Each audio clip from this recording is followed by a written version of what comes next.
आपकी स्क्रीन पे एक केस स्टडी शो हो रही है। आप जो है अपनी स्क्रीन को पॉज़ करें और इस केस स्टडी को बहुत ध्यान से एक बार पढ़ें।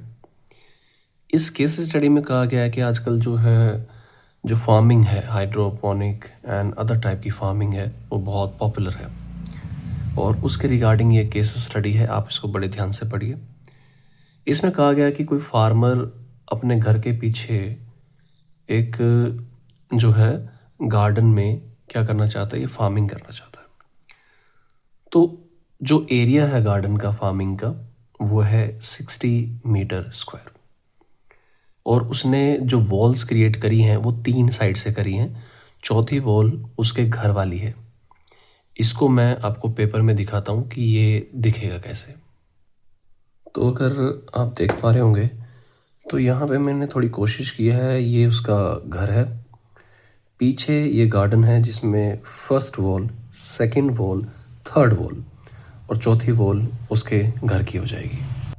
अगर इसको बेटर तरीके से देखें तो ऊपर से देखने पे ये कुछ ऐसा नज़र आएगा जिसमें ये 2 वॉल्स हैं और ये 2 वॉल्स हैं और चौथी वाली जो वॉल है वो घर से लगी हुई है। तो क्वेश्चन के फर्स्ट पार्ट में आपसे बोला गया है कि इस कंडीशन को आप जो है एक क्वाड्रेटिक फॉर्म में शो कीजिए।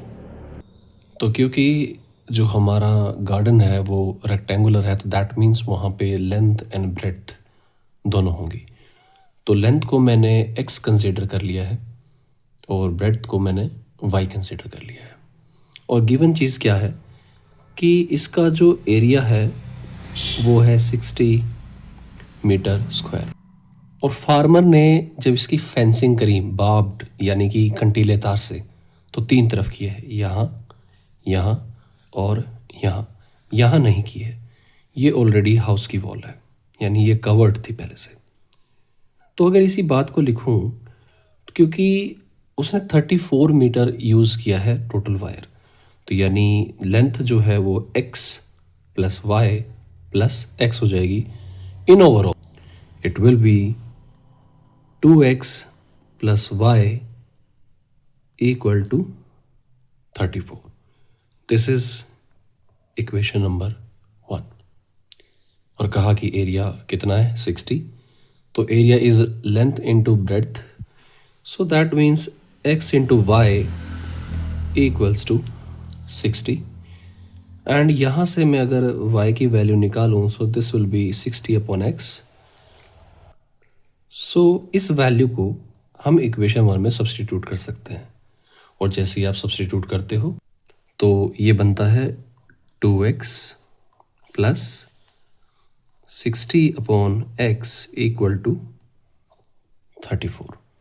आप मल्टीप्लाई करें, 2x square plus 60 equal to 34x, या multiply 2x square plus 60 x into x into 34। तो ये बनता है -34x इक्वल टू 0। रीअरेंज करो, 2x square -34x plus 60 equal to 0। तो ये जो आपको मिला है equation, this is your quadratic equation, और यही हमारा फर्स्ट पार्ट का आंसर होगा। सेकेंड पार्ट में बोलता है कि इस गार्डन की लेंथ कितनी होगी। लेंथ x है, यानी मुझे x निकालना पड़ेगा। अभी जो हमने सॉल्व किया वो था 2x square -34x plus 60 equal to 0।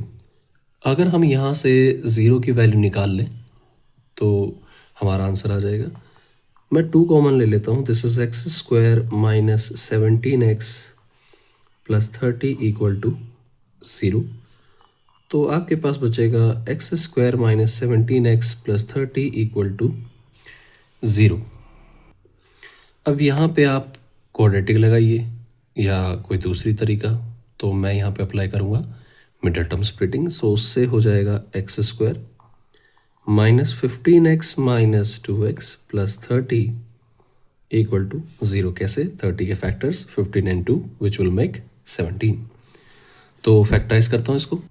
Factorise में हो जाएगा x minus 15 minus 2 common, x minus 15 equal to 0. So factors are x minus 2 and x minus 15 equal to 0. तो आपको दो वैल्यूज़ मिलेंगी और ये हो जाएंगी यहाँ पे एक तो 2 और एक हो जाएगी आपके पास 15। यानी कि गार्डन की लेंथ 2 मीटर भी हो सकती है या फिर 15 मीटर भी हो सकती है। तो ये हमारा सेकंड पार्ट का answer. In the last part कहता है कि if x equal to 2 metre, यानी लेंथ को मैं अगर 2 मीटर ले लूँ तो ब्रेड्थ की वैल्यू यानी y की वैल्यू क्या होगी। अभी आपको बताया कि एरिया की वैल्यू थी 60। अब अगर x2 है तो this will be 2y equals to 60। तो y इक्वल टू क्या आ जाएगा 30। यानी अगर लेंथ 2 मीटर होगी तो ब्रेड्थ की वैल्यू 30 मीटर होगी।